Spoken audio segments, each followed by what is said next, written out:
تذكر يوما كنت تعانق لمعة الفكر تناجي الله في صبر وترجو رحمة تسري فعاش القلب إخلاصا وصرت تحوم كالطير تحلق في ثقافات.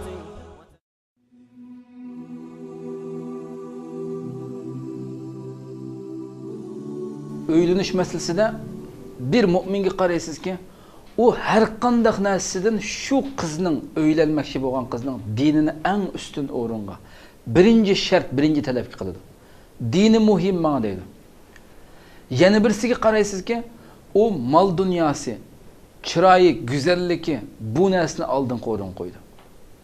Mu'min uning dinini tanlagan, dinini eng birinci asosga qo'ygan mu'minning hayotiga qaraydigan bo'lsangiz, Allah subhanahu va taala uning bütün hayatı düşünecek baxtlik turmuş, muşu dünyada yaşaydigan gap.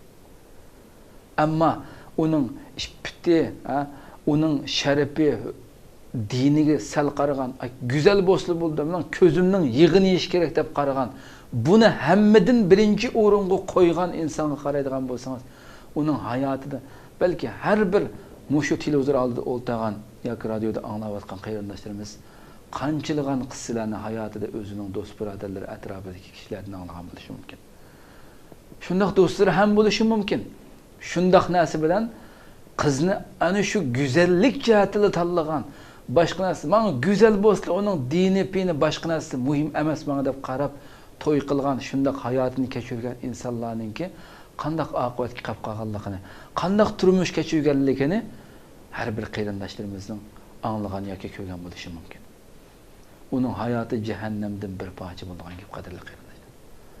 Çünkü o işinin birincisini mümin bolsa işinin birinci kadem basqıçını Allah subhanahu ve taala'nın itaatini Allah'a itaat kılış, Allah'a boysunuş bilen başladı.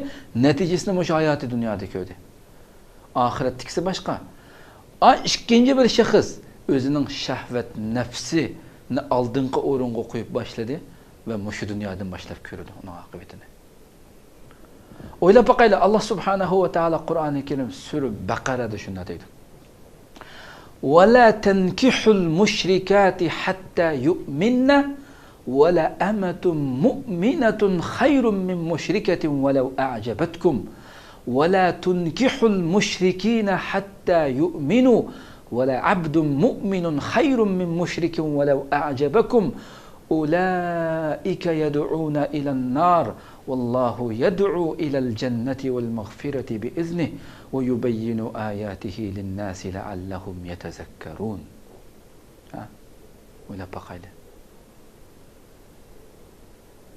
Allah deydi ki müşrik kızlarını, müşrik kız, dinsiz müşrik kızlarını hatta ki onlar iman etmek için nikahınlığa ammanlı dedi Allah subhanahu teala. Ayet düşürük Allah subhanahu teala. İmansız müşrik kızlarını hatta onlar Allah'a ahiret gününe hakiki Müslüman bulup, mümin bulup, iman etmek için nikahınlığa ammanlı müminler dedi. Müminler ammanlı dedi. Bir didek, bir köre kız dedi. Bir köre bir mümine, bir didek muslime, müşrike, yani azat boğan, hatta ki onun güzelliği, çıraylıklığı, mal dünyası, yeni bir nesli, silahını eceplendirip, ah deyip ağzınlarını açtırıp, silahını hayran kaldırısı mı? Bir müşrikeden, dinsiz bir müşrike, dinsiz bir müşrik ayaldan, müşrik kızdan, bir didek çöre boğan bir kız yakışırdı Allah subhanahu teala.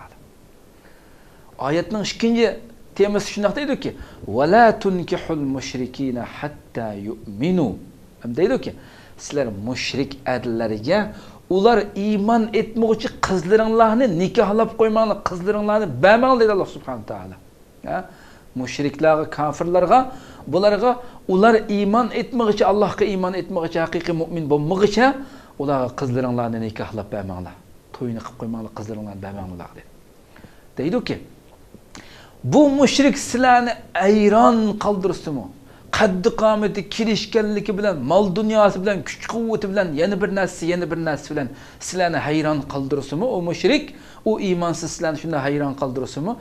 Bir mu'min bo'lgan bir qul, bir taqvo, bir mu'min qul, bir musulmon qul ashu mushrikdan yaxshi deydi Alloh subhanahu taolo. Necha ming hassi yaxshi deydi Alloh subhanahu taolo. O'ylab boqaylik. Ulaika, ana shular bu mushriklar bo'lsa, o mushriklar erishgan bu narsalarning hammasi ulaika yad'una ila nar. Ular sizlarni jahannamga chaqirdi. Jahannamga da'vat qildi, jahannamga chaqirdi. Alloh subhanahu va taolo jannatga chaqirdi, jannatga va o'zining mag'firatiga chaqirdi Alloh subhanahu taolo.